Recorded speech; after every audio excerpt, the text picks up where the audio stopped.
Welcome to LOA Today. I'm Walt here with Joel Elston and Alex King. Today is Thursday, August the 15th, 2019. It's 8 a.m. in New York, and that's 5 a.m. Los Angeles time, 1 p.m. in London, 9 p.m. Tokyo, 10 p.m. in Sydney. But wherever you are in the world, thank you for joining us for another episode of LOA Today, your daily dose of happy. And Thursdays are always a day I look forward to because the conversations that I have with Joel Elston and Alex King are unmatched by any of the others. Not the other shows are bad. They're not bad shows. Don't get me wrong. But first of all, you have Joel Elston, who is like a wind-up toy. You give him a sentence, and he goes on for 30 minutes. And then you have Alex with her lit-up headphones. And between the two of them, it's like, I'm lucky to get a word in edgewise. So... Oh, well, that's a great introduction there. Right? Joel gets all the praise, and I just have the light-up headphones. That's it. It's cool. I'm here. No, it's all good. I'm feeling good today. I don't know. I just woke up feeling good. And I think that's probably because of the work that I've done, over the Joel, years. did you say uh-oh? Joel said, uh-oh. Yeah. That's always a concern for him. But the moment that I say that something's good, he knows he's going to get a call from me in a week saying, oh my God, everything's falling apart. Yeah. Just using historical thought, I'm like, okay, we got something coming this way. Something wicked this way comes. Oh, dear. Now, Joel, I do have to point out that there is an LOA component to that. If you expect that, you're going to get it. Well, I'm looking at it more from your angle, just letting you know, okay? You're going to dish it off to me, huh? It is. It's all contrast, Walt. It's just all contrast. That's the key. All I can say is I'm really glad that we don't vibrate for somebody else. That's all I can say. Oh, my God, the world would be tragic. Oh, yeah, it certainly would be. But my God.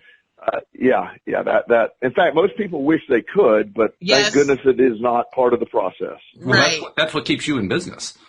Yeah. That's where your clients come from. But yeah, every mother of every young man I deal with, or young woman I deal with, wants desperately to vibrate and control their children. And the fact that doesn't happen is first of all, it is good for my business, and second, it just goes to prove that mastering this and understanding how this works it's so simple sounding and so difficult to put into play for many people because it doesn't seem to match what what you think it should be. You wish it were something else, but it is not what you think it should be. This is true. Yeah. And it's one of those things that has a plus-minus side to it, because for a lot of people, it's a plus, because, okay, good, that means I'm in control of my own life, right? I get to decide. I get to make changes, and those changes will produce good results for me. But for those people who, like you alluded to, Joel, who just, they want to control their kids' lives, that can be frustrating. I mean, ongoing frustration, because you can't do it. Yeah.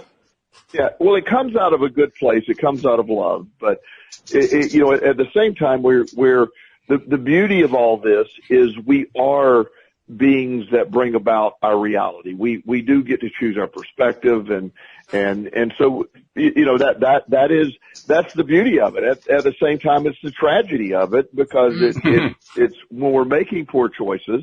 Or when those, and whether it's poor choices or not, but when you're experiencing the reality as you're manifesting it, sometimes there's consequences, and sometimes watching loved ones you see struggle, you feel helpless, and it's I see that, and I want to help desperately, but at the same time, the help that I can provide is greatly limited because I can only provide my help. I can give direction on how other people can provide their own help, but I can't control that. And that's a balancing act to watch happen. Well, yeah. And you watch it daily. I mean, you get a front row seat to that, right? Yes. Yeah. And so it's hard. Well, yeah, it is. Well, that's why you get the big money. I guess that's the truth. But,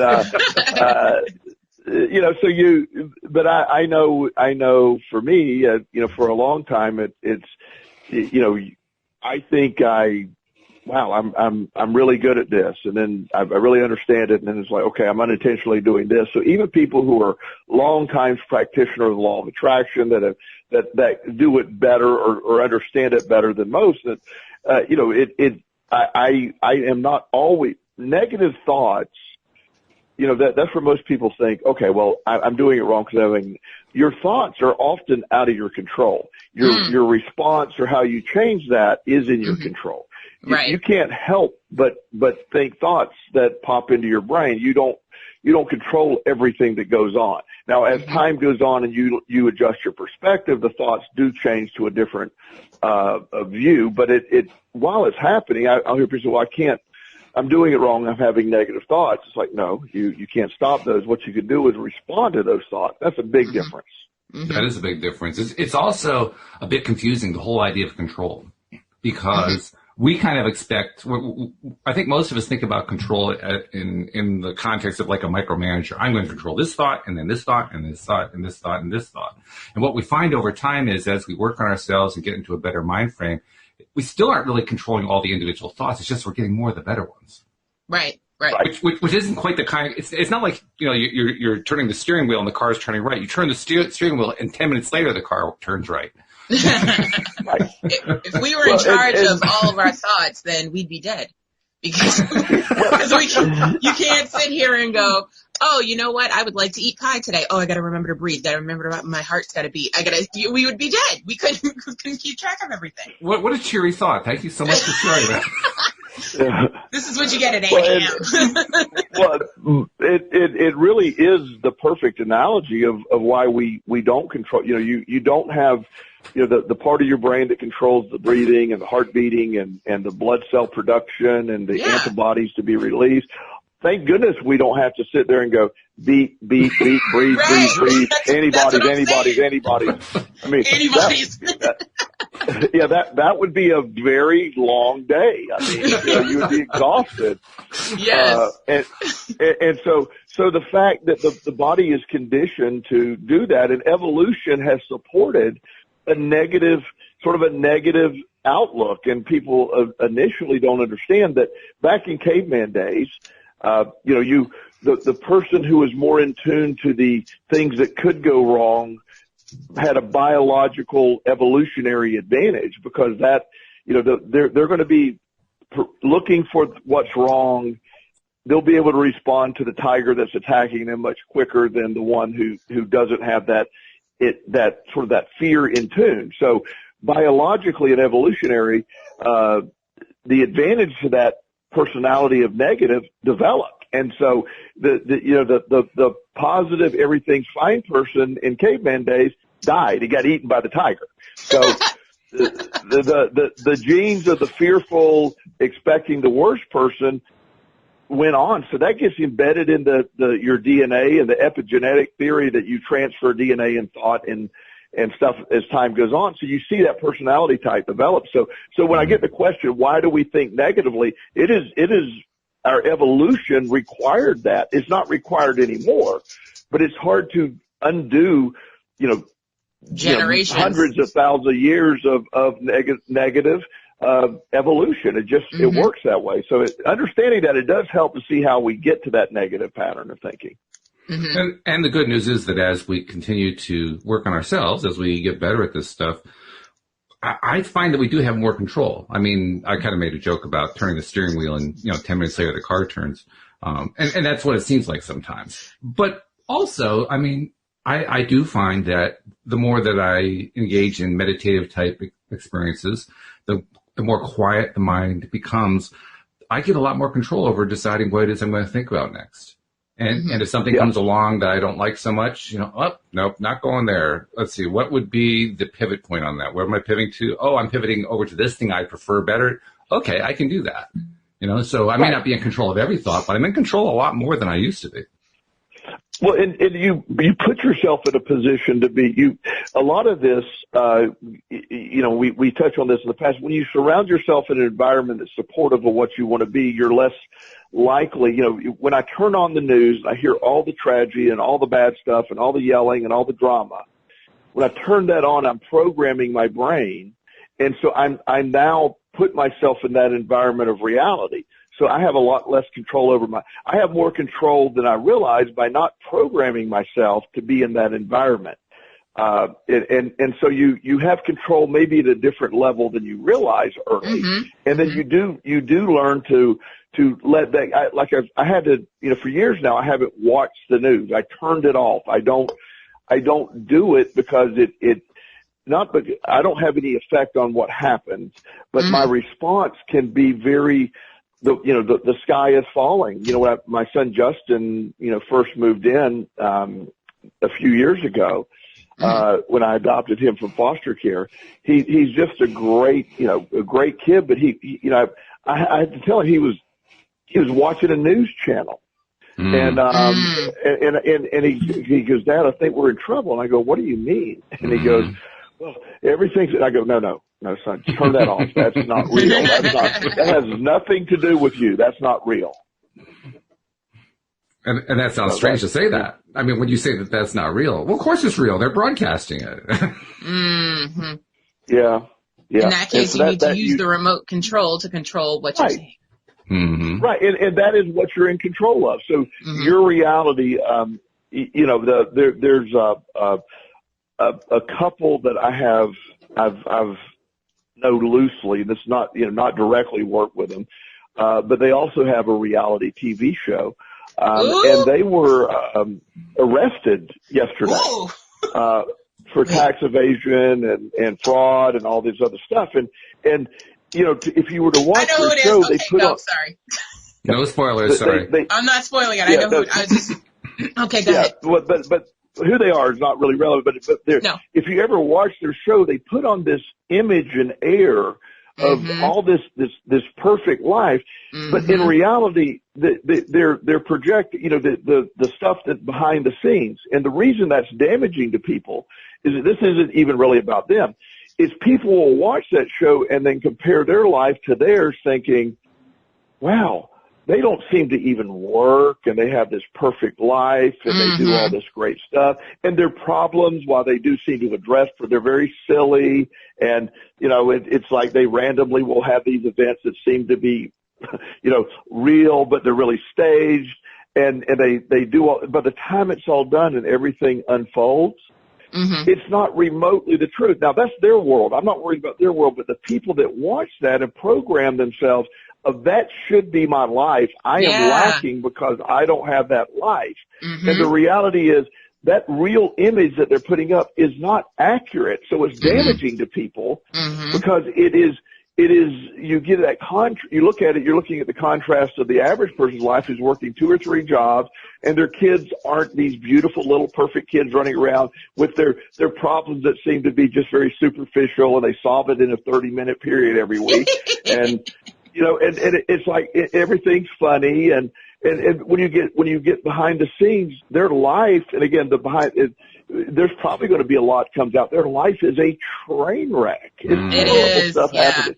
I mean, and it goes way beyond that. And again, I'm not even on these people, but you see how this process happens. And I hope everything works out for them. And I hope they have, are able to deal with their reality and however they deal with it. But the damage from what we do with the programming of what your life should be gets you distracted from the real abundance in your life. I mean, before all this happened, the average person would say, God, I'd trade lives with them in a heartbeat. They have it so easy. And if they only knew behind the scenes, though. Exactly. If they only knew. Because I research all my reality TV people, and because I want to know how much is real and how much is staged and what I'm watching. So it's like when you find out. None of it with this family is real. Yeah, no, none of it. None of it. Yeah. And so I've known this for a while. I knew them before they were sort of quote unquote famous. And so when I'm looking at this going, what in the world are they going to do on TV? And when I heard it, and because I'm like, wow, this is going to be R-rated if they do. And then to put the show on and going, oh my God, they're acting and they're acting at, that any drama or made up any soap opera is no more scripted than this show about these people's lives. It's no different. It's just, there is zero truth to their show. And so, but when people watch that and they call it a TV show that's based on reality, you're looking at it going, wow, I am so lacking in my life. These people live in a multi-million-dollar home. They drive fancy cars. They're never at work. They're always perfectly groomed. And it's just the house is spotless. And oh no, the daughter dinged her car while she was at the country club, and the dad will give a wise lecture on what happened, and then they'll fix it. And then you're like, oh my goodness, he's such a great dad. It's like, oh Lord. If you only knew. Yeah. So, and I hope everything works out for them. This isn't being critical of them, but it's just that when we're talking about the programming that we're doing to ourselves, when you turn that off and you're able to say, I'm in charge of my own programming, my own reality, and the law of attraction will respond to your programming. That's the key. It's an interesting thing about how generations are handling this kind of thing, too. I saw a report yesterday that reported on what they're calling Generation Z. I guess that's the name of the generation that comes after millennial. And Gen Z, I guess, goes up to around age 21 or so. So, Alex, your generation is like 21 to late 30s, that kind of thing. Gen Z is up to 21. And the Gen Z folks, well, there are a couple of takeaways I took from the report that I saw. First one, your generation, Alex, the millennials, started shifting who they're paying attention to for news. So we're talking about news, right? You guys are paying less attention to the network television, a lot less attention to newspapers, more attention to other online sources. Gen Z has you guys beat like crazy. And I couldn't believe it. Can you make a guess who you think 1/3 of all of Gen Z people get their news from? Just what would be your guess? Instagram. BuzzFeed. Ah, okay, but same. I mean, BuzzFeed is something I barely even knew anything about. Yeah. And I looked at it, by the way, after I read the report, and I said, "Oh my God, we're in trouble." But it just reinforced for me that. Plus, the survey that I saw, the report that I saw, showed what the Gen Z folks, what people they admire and want to emulate. And of course, number 2 on the list was the Kardashians. So apparently, Joel, first of all, you're going to be in business for quite some time. Yes. Second of all, and there's another thing that goes along with it. They are saying that the Gen Z folks are emphasizing, and this is kind of reversing a long-term trend that has happened over the past few generations. They're more emphasizing individualism than before. Yes. Previous generations, it was always going, more and more toward the group. Now it's shifting, it's turning in the other direction. And I find it fascinating that the generation that's turning the corner and heading more toward individualism is paying so much attention to and drawing their signals from people who are far from healthy individuals. Yes. And that started with the whole #couples goals, #family goals, #life goals. All of that is based on reality TV and what they see. And they're not seeing the whole picture. And that's why I do my research on what's actually happening behind the scenes. So when those of us who are baby boomers, and we already know we've screwed up the world, when we're sitting back and watching, when we sit back and watch, we can say, ha, ha, ha, ha, revenge is mine, because you guys are doing the same thing. You're just doing it differently. Oh, man. I'm not even sure why I read that study. I think I just wanted to learn more about what Gen Z was, because I really didn't know anything about the mindset, and I was hoping it would tell me something more about the mindset. And I can tell you, after having read the report in detail, in full, I still don't know anything about Gen Z. Well, neither does Gen Z. That's the point. That's the mindset. They don't know anything. They don't know anything about themselves. Well, they're consuming information differently. I know, Justin, my son's 14, and he his peer group, they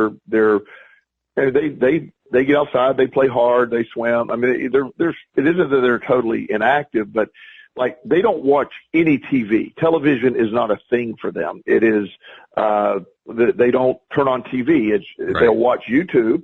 Yep. Big time. They watch a lot of YouTube. Yeah. They will watch maybe TV shows on YouTube or one of the streaming services, but on their tablet, or they don't have the big TVs. Justin has a TV in his room, and he does play his Xbox on that, but it's not hooked up to anything else. There's no other, they like to, he likes to go to movies, but it's not, again, their programming, there's influencers and these guys playing video games on the different formats where they're streaming. They'll watch for hours, him and his friends, another person playing a video game. Oh yeah. Right. And, so I'm fascinated by that because it's no different than, the different teen idols it's a different way of it being done, it's just a different format. Yeah. And so they're very similar in thought. It's just that because they do today's society, or the way we sort of dissect information and distribute information, anybody who has a tendency to have an ADD or ADHD type brain is greatly reinforced with these just basic tidbits of very brief. There's no stories that, like you're saying, BuzzFeed. Everything's a headline. Everything is here's your news. Like, that's it. And most people don't do the clicking. They just read the headline and assume that is something accurate. Right. And it's just like, it's like, anything that says there's, one of these on one of the sites I follow, they had a thing that said unusual radio frequencies picked up from outer space. Well, your job is to click on that and then understand that yes, they are picked up. However, they're naturally occurring. We just have the ability to pick them up now, and they're picking them up from different parts of the universe, right? Right. Now, the headline would suggest, of course, that there's a civilization somewhere broadcasting to us. Right. So, and so they'll, like the average person say, well, look at that and go, oh, they've obviously found life on another planet, and they just move on. It's like that, and so they're walking around with the belief that we're picking up radio signals from another culture that all was a clickbait headline. Yeah, that is the best example of clickbait I've ever heard. Because that is so fast. Yeah. People be posting stuff like, and then it's like, did you realize, like, for instance, somebody had posted that a certain celebrity had died, not realizing if you open the article, the certain celebrity had died 2 years ago. So they're like, oh, rest in peace. Oh, we lost another one. And then it's like, dude, where were you in 2016? Because this is when it happened. It's strange. I mean, I guess funny in the word, but I saw one from a long time. I mean, it was something that was just very old, and I wish I remember who the celebrity was. Yeah. That they posted it as if it were, like you're saying, the headline was new. And it was like 10 years ago. Right. And because my reaction when they posted it, I was like, how can that guy still be alive? He'd be like 106 or something, And so then I click on it, and it was like, no, 10 or 12 years ago he died. And you're looking at but again, the short attention span and people not responding to that, in an appropriate way. They just, you see that with quotes a lot. Like there's several quotes attributed to Albert Einstein that are not quotes by Albert Einstein. But I've seen them quoted in books that people have written. Mm-hmm. And I know the quotes are now the quotes, while they may be awesome quotes, but they say they're attributed to Albert Einstein, and they're not. But it's become such an internet meme, It's like, oh well, that is accepted as fact, and it's like, wow, this is amazing. Yeah, memes are facts, man. Everybody should know that. Basically, I'm waiting for the day when the National Enquirer becomes the #1 newspaper in the country. I mean, that's where we're headed. Well, financially, they're going to be devastated. But if you're right, that theory will be there, but it's going to be. It just won't be that particular masthead. But yeah, I understand what you mean. Yeah. Because it's just amazing to me how, like you say, people are so drawn in by clickbait and they don't pay attention to what's behind it. Mm-hmm. It's one thing to be drawn in by clickbait, but to not even understand what's going on behind it. That's the part that's really mind blowing to me. Yeah, yeah. And an example of that, there are lots of examples of that, but I can kind of invent one. Somebody creates a headline that says investigation into the assassination of John Kennedy, and you click on it, it says they discovered that he's still dead. I mean, you end up with... They'll never even see the second part, you know? Well, you know what the reason for that is because the thing about clickbait is they start off with a really interesting headline, but then when you open the article, they start from the very beginning. Like, oh, yes. There'll be, the other day I clicked on something that said, oh, supernatural something, something, something. And I was like, okay, what could possibly there be about supernatural that I don't know? So I clicked on it, and they start from the beginning. It's 2005. The show started. And I was like, I don't have time for all this. So that's where it happens. Yeah. People just don't bother clicking because they don't want to start all the way from the very beginning just to get to the point in the last sentence of the last paragraph. Which is an interesting thing because it basically means that the whole clickbait theory is starting to fall apart. Mm. Well, and you know, I've seen this, you know, with, you know, politics or one of the things that happens a lot. There's a conservative commentator. Her name is Ann Coulter. Oh yeah. And she will say drastically wild things. And so, well, no, but the point is, she's brilliant because she wants people to freak out and be offended by what she said. That's her goal. She wants that. One of the things that the other side of the aisle did effectively with her is they quit responding to her. Yes. No matter how outrageous she was. And so she just went away. And I actually saw an interview with her by mistake one day. What a great where she said, somebody said something, you said this quote, and she literally said, they said, well, how do you think the left is going to respond to this? And she goes, they quit responding to me a long time ago. I wish they'd respond to me. I mean, she understands. Thirsty.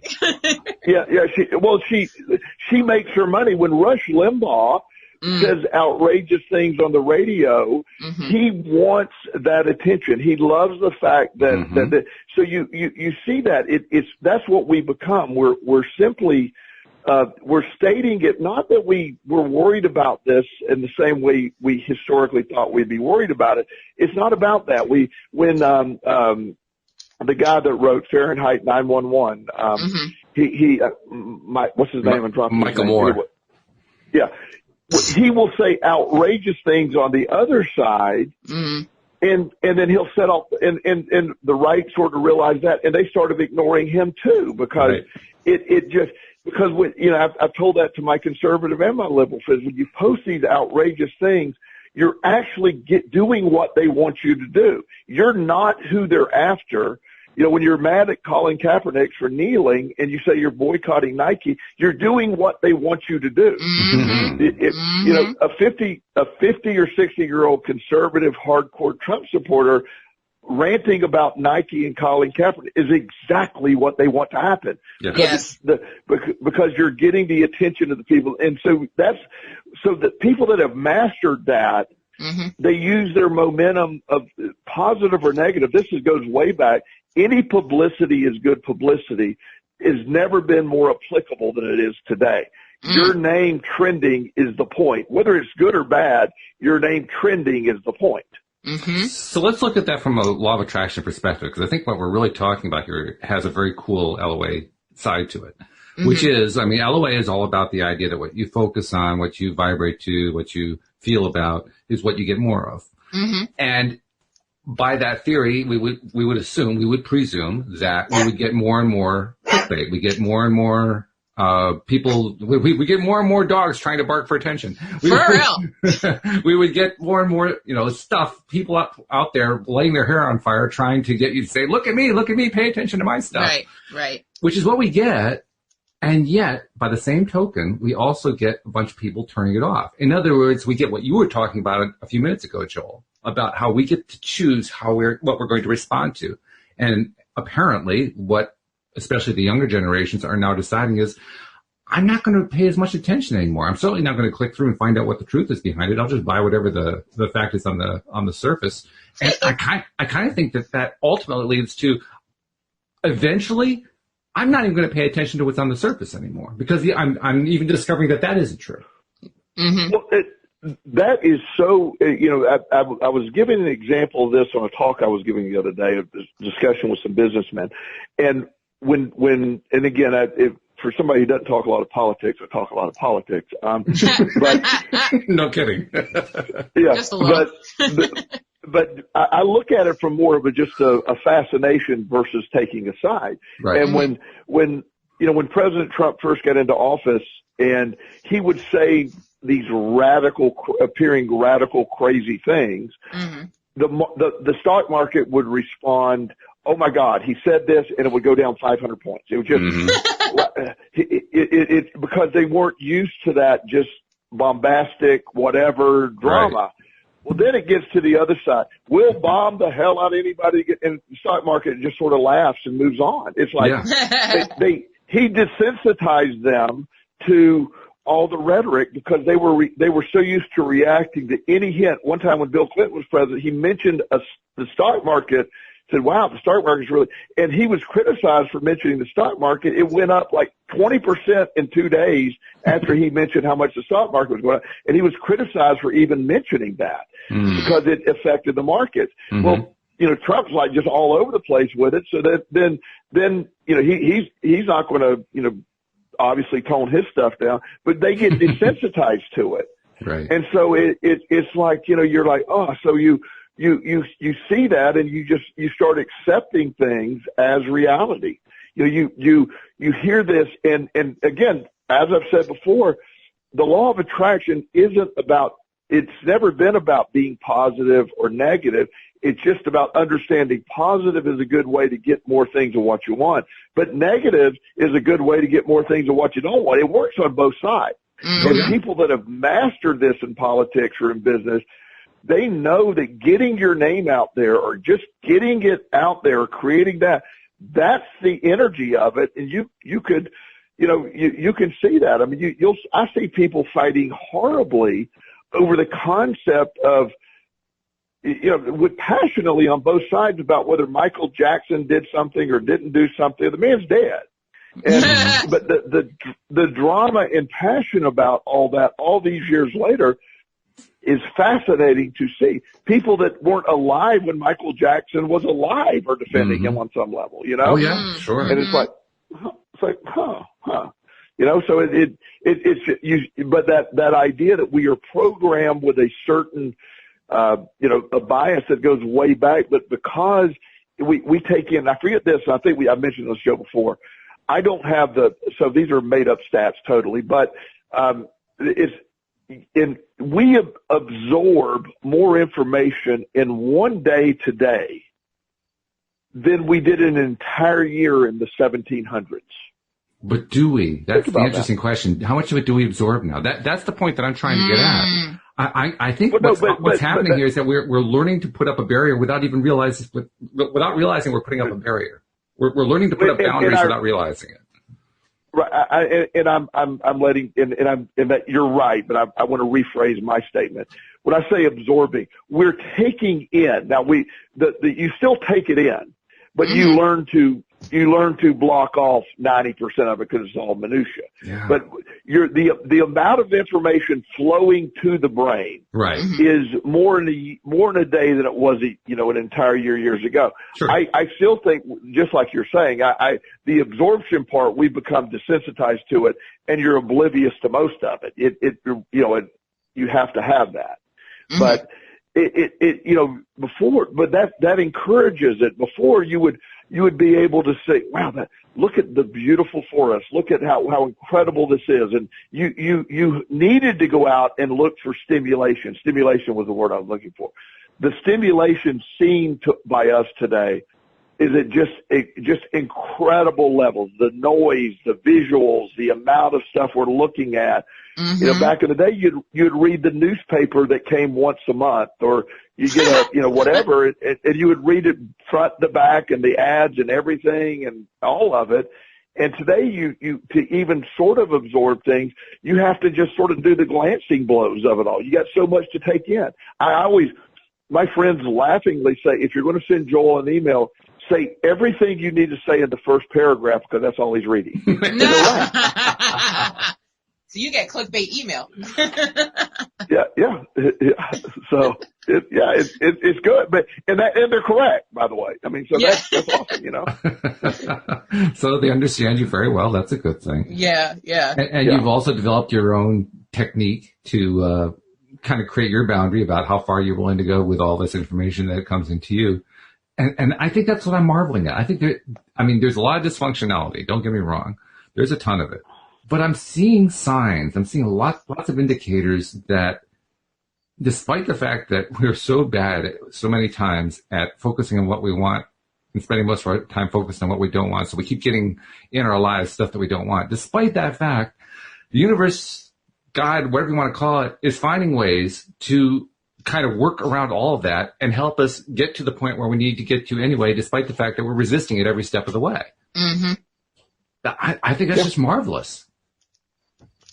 Well, and yes, and I again, on the other side of this, this whole podcast, today's episode is a great contrast to what we're talking about, because I also look at us living in an incredible time where all the information to ever exist in the world is available to us at our fingertips. Yeah. We have access to instant, messaging and contacts, and I can discover, I can literally look at Einstein's theory in great detail and go over each line of the equation just by typing it in on Google.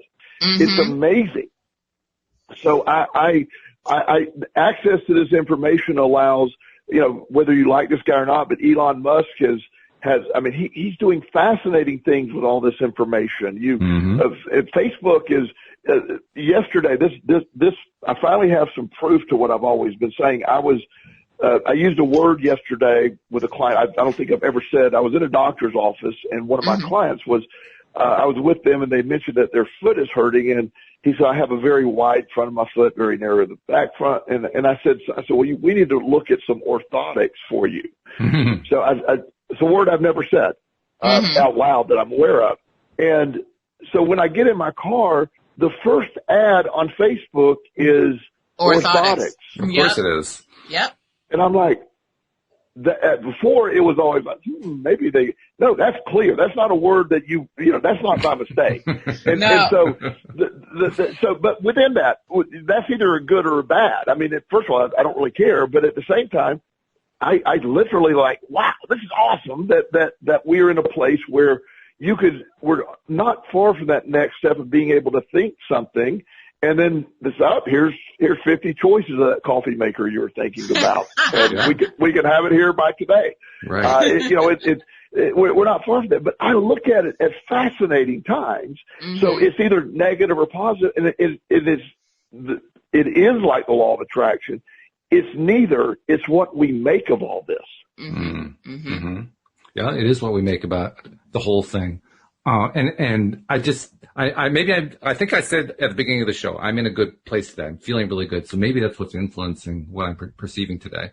But I'm just looking at this large picture, and I'm saying to myself, with all the dysfunctionality, with all the craziness, we are still evolving toward a place where we are better and better deliberate creators. I mean, Abraham has apparently told us through their more recent lectures that the 17-second delay between if you think about a thought for 17 seconds at least, then you'll attract another thought or something else referencing that thought. And if you do it for at least 68 seconds, then you'll start to manifest something physically. They say that 17-second time frame has reduced to 14 seconds because the vibration of the planet has increased. People are becoming more and more aware. They're becoming more and more attuned. And I'm thinking, well, isn't that interesting? At the same time that we are becoming more attuned, and like you say, we're getting to the point where we can attract stuff faster, and all of a sudden we think a thought and there's 50 choices available and we can have it delivered tomorrow and all that stuff. At the same time that all that is happening, we're also, through means that we aren't even hardly paying attention to, we are learning how to filter out all the trash that's coming our way so that we can only focus on what we want. How cool is that? I mean, how great is this universe? And that's how I look at it. That's the positive side of it. We could look at this from any direction, but we look just like you're choosing to look at it right now. Well, that's what I'm at. That's my reality. There's emotional freedom technique training that I've been taking for a while. It's basically tapping by Dr. Wayne Dreyer. Great stuff. It helps a lot with anxiety, a lot of different things, and it's fascinating. I've had a lot of work with it. So I've been taking that class. I've been taking an Enneagram class, and I'm like, I am on these calls. I'm like, good. I'll end up, this week, with 3 certifications, in areas that match what I love. I don't need any more certification. I have all those things I could possibly need. But it's fascinating to me that's there. I'm choosing to program myself with this stuff. And the more I study it, the more I find stuff I want to study. And so I look at it at great times. I manifest a lot faster than I used to.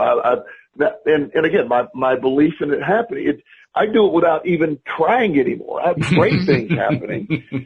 And so it's not even a conscious effort anymore. It's great. Yes. And that's exactly it. When it starts happening in a way that is just practically unconscious, where you aren't even aware that you're hardly doing anything. You actually are. You're choosing what you're focusing on, but it's effortless. Yeah. I find it go ahead. I was just going to say, when you're at that point, like you say, Joel, that's where creation becomes fun, because now you don't have to work at it anymore. Now you don't have to constantly be monitoring all your thoughts and all your feelings. Oh my God, I got too many negatives coming through. You don't do that anymore. Mm-hmm. And all that happens because of the practice of what you've done over the years, learning to be more and more focused on what you want. Sorry, Alex, go ahead. I was going to say, I find it interesting that you stated that fact that the manifestation time has shortened, because it's interesting how it's shortened where collectively our attention spans have also shortened. Yes. So it's like, it's just interesting how that compares to me. And I think that's what I was looking at. I was noticing that not only is the attention span shortened, but also because that's what we were talking about. As the attention span shortened, say that 5 times fast.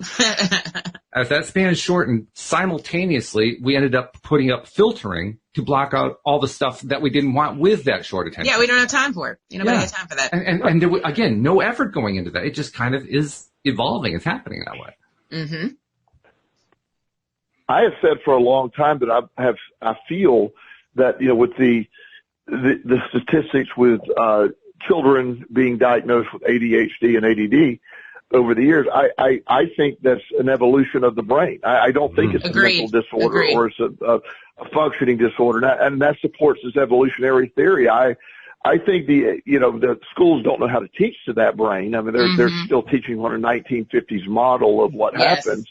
And that brain doesn't learn that way. But when we adjust the sails and you help kids learn the way I know, 11-year-olds that are doing college level physics work when they understand how to use their brain, and they were considered disabled before. Mm-hmm. So I mean, it's the idea that because the ability to specialize and really get fine-tuned. A dear friend of mine who's a doctor, he feels that, you don't need the same medical schooling you used to use. He said you used to have to memorize everything, every bone in the hand, every bone in the body, and every possible disease, because you were sitting across from someone, you had to diagnose them. He said, we don't need all that today. They come in our office, we do a blood test, we ask you the question, and then we need to find a specialist that's going to deal with their disorder or their condition. Yeah. So you almost need the training to be about, how to access the information to diagnose, and then train in a specialty that you're attracted to, so you can even get better at it. Yeah. And like if you're going to be a neurosurgeon or you can really focus on brain health and how that's going to work. But and that's going to be applicable as time goes on. Certifications are more valuable than college degrees right now. It's crazy, but it's true. Facts. Yeah. By the way, I also want to point out that we were talking for a large part of the show about people who are constantly trying to get attention, and they're even trying to, they're programming stuff to get attention from the other side. I mean, you gave some really good examples about that. I want to point out that that's exactly what the educational establishment does. They're trying to get the attention of the kids. And they're doing everything they can to get that attention. And when they aren't getting the attention, they're introducing drugs to make sure they get the attention. Yeah, that's what the ADHD drugs are all about. This is actually a good thing, because I think what's happening is society is beginning to recognize there's really no difference between what the teachers are doing and what Khloe Kardashian is doing. They're basically, their value systems may be quite different, but the mechanism is almost identical. And when you start looking at it that way, I think that starts to demystify a lot of the stuff. One of the reasons that the school system is so far behind is the mysticism that's around it. Well, that mysticism is going away. And I see that as a healthy thing. So even there, I mean, we're looking at the stuff that has this dysfunctionality to it. But even there, what we're saying is there's an evolution going on here, and it's a good evolution. It's evolving toward where we need to be. But and I also, not to challenge what you're saying, I don't think it's good or bad. It's either. It's your perspective. If you want things not to change, it's not good. If you're excited about what comes up, I think it's awesome. But that's the beauty of all this. There are people that think we are living in end times. There's people that really believe that things are falling apart. And I'm looking at it just like you're saying. So we're evolving to this next level. It's you know, and again, so much it's a good thing to us. You're absolutely right. And there's other people that feel it's the absolute worst thing that could possibly be happening. That's true. And you know, I think it was in the early 1900s. There was someone when they were talking about opening the patent office or changing the way the patents were done. He actually made the statement, we don't need to worry about that because everything that's been invented has already been invented. Oh, that's funny. I mean, I mean, that was like 1907 the guy said that. So it's like nothing had been, from today's perspective, nothing had been invented at that point. Nothing, right. You know, and when our kids, you know, dig up the podcast record 300 years from now, when our great-great-grandkids do this, they're going to listen to this podcast laughing that we thought we had so much stuff. You know, right. They had to actually type stuff into the computer or talk to the computer instead of just having their interface tune in. You know, right, exactly. Right. You know, it's you know, but it is. I think we live in amazing times, but I think I have an amazing life. I think you know. So a lot of this is simply the law of attraction. I mean, it is the law of attraction that it's unfolding, and I really think there are no better times to be in tune. The law of attraction has always been relevant, but the ability to understand it, use it, and implement it today is as you say, it's quicker, it's faster, and it'll keep getting quicker and faster as time goes on. Because the only delay in the law of attraction or thought processing is us. It's not any other thing. So as we adapt, as we get there, you know, from 17 seconds to 14 seconds down to 5 seconds down to 2 seconds, it's simply us. And that's what's going to be the case, you know. Which is very, very good point. And it's probably where we should be winding stuff up as we get into the last 10 minutes of the show here, talking about how it is that our perspective is really what's making the difference. I mean, those of us who've been exposed to law of attraction teaching, early on, our initial reaction is, oh, great, I can attract all these great things I want into my life.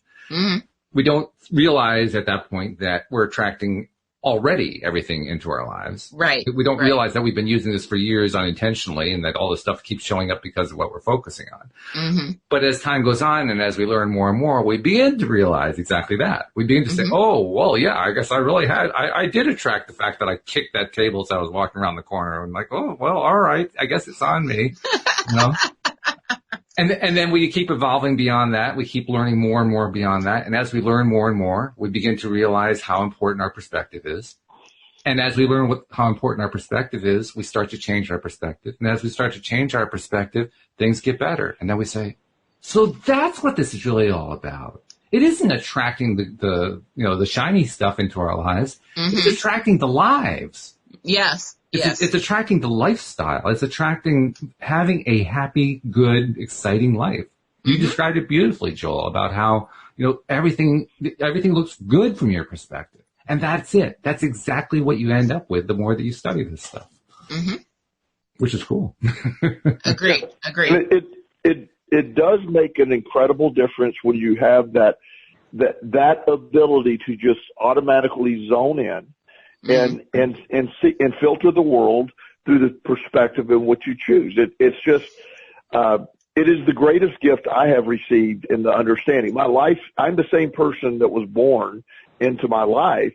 I see it a lot differently now. And so having this energy or this superpower to be able to say, yes, I have this life, and you know, and I also understand it used to be I'm doing it wrong or I'm having bad thoughts or, you know, I had a negative thought. And again, understanding all of that, it isn't about a false fake.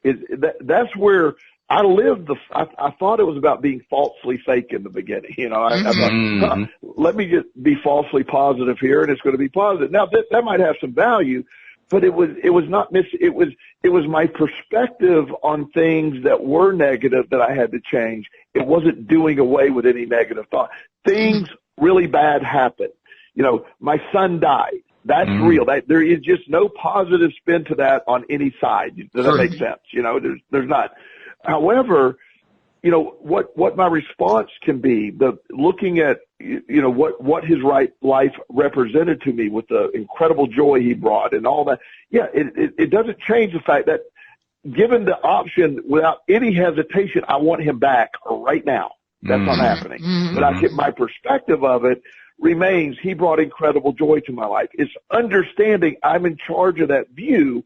It's not that negative things don't happen. So that took me a while to understand that because, wow, something bad happened. I thought I was doing this right. No, bad things are going to happen. My response and my view of them and how I'm able to feel about them, that's the part that remains in my control. Right. Which is exciting, I think. Yes. The fact that is in your control, because that's where the rubber meets the road. That's where all the change happens. Right there, which is very good. By the way, I want to make sure I get this in because I tend to leave this out, especially on the Thursday shows. I don't know why that is. I think it's because we just kind of go off on these topics. But for those of you who are not yet subscribers, which is about 10 to 15% of you, please do consider becoming a subscriber. You can now find us almost everywhere. Many of you are hearing us on PRN, but we're also on all the major podcast platforms. We're on iTunes, Google Play, Spotify, Pandora. The list goes on and on. We're on almost all of them now. But if you can't find us, just go to loatoday.net and do a little subscription there at the top of the page. It walks you right through it. And then when you're done, make sure that you're sharing, of course, with other people that they know where they can get their daily dose of happy. And feel free to watch us on YouTube because we now live stream to YouTube as we're doing the recordings for this podcast. And now let's tell people how they can find us on YouTube. Well, you go to YouTube and you search LOA Today podcast videos. And once you see our smiling faces, you can click the subscription button. And next to the subscribe button, Well, next to the subscribe button, you will see a bell, a little silver bell. So make sure when you click the silver bell, you click always so you will always be notified when we're live. I mean, where else can you have a silver bell in the summertime instead of at Christmas? I mean, how good is my that? house? Everything's silver. That's not purple. So anyway, do be sure that you become a subscriber. That way you can get us doing our shows. We do shows 5 days a week. There's not just this Thursday show with Joel and Alex. Alex does a show with me with Bill G on Tuesday. We got Louis D'Souza on Monday, Cindy Chavez on Wednesday, Linda Armstrong on Friday. So it's a different person every single day. And all the shows are different, even though we're all talking about the same topic. And by the way, Joel, you were talking about tapping before. I wanted to tell you a little bit of a story that Cindy shared on the show yesterday when we were talking about Neville Goddard. She says that she and her family have been doing EFT tapping for years now. And she said that she has two sons, both of whom are grown. One of them was so much into biking, he actually became a pro biker at one point. And early on in his development of his career, he was in a race, and they were all at the race. And he was in the middle of it, and he was completing a lap. And as he was going past where they were sitting, he gave a little signal to his brother that basically meant, I'm not feeling I'm in alignment right now. Do some tapping to help me out. Aw, that's cute. And so his brother started doing some tapping. This is like years and years ago. Started doing some tapping, helped him get into alignment. The next lap around, he gives him a thumbs up saying, yep, that's great. I got there. And he went on to do well in the race. And I just wanted to let you know, you're not the only one who's into the CFT, and how cool is it you can actually help somebody else with it at the same time that you're helping yourself. Mm-hmm. Well, this is, I really encourage that EFT, of course, is, to me, can be effectively used as a law of attraction. And I'd known about it, and I've had a client that had been struggling, and we tried every intervention I knew, and I was about ready to just say, look, you're welcome to keep seeing me. I just can't come up with something that's going to help you here. Debilitating anxiety and depression. And so we're working with a medical doctor as well. And I just, and I said, look, I said, the last thing that is even in my wheelhouse is, I said, and I'm not really sure about this stuff. I've never, but we talked about it. I knew a lot of people that were big fans of it. So we went through the processes of tapping and with a very skeptical, like I said, it certainly won't hurt you. Right. And he really did it. So I didn't think anything about it. I get a call from him in the middle of the week, a few weeks ago. And he goes, I'm at 0 level anxiety. I'm going, oh. You shut your mouth. Yeah. And I was like, well, okay, well, Xanax or what? I trying to figure out what. And he's like, no, he said this tapping stuff. And I'm thinking, okay, maybe, and he's been on, and I saw him again, late last week. And this has really sort of motivated me to go get all this and study it more. Mm-hmm. He said, Joel, I'm doing it every day. And it's a process and he said, I'm not saying I'm all day with 0. He said, but I haven't had we use a rating scale, SUD, it's subjective what you think it is. But it's basically every day was a 9 or a 10 for the previous couple of years. Mm-hmm. It is 0 to 3 since he's been doing the tapping. Wow. Very good. Yeah. Very good. So, I got to ask a question here in the last couple minutes we got left. He has experienced a huge shift, a really huge shift. And when you experience a huge shift like that and you're in that new zone for the first time, it can feel strange. Has he experienced that feeling like, wow, this feels really unusual?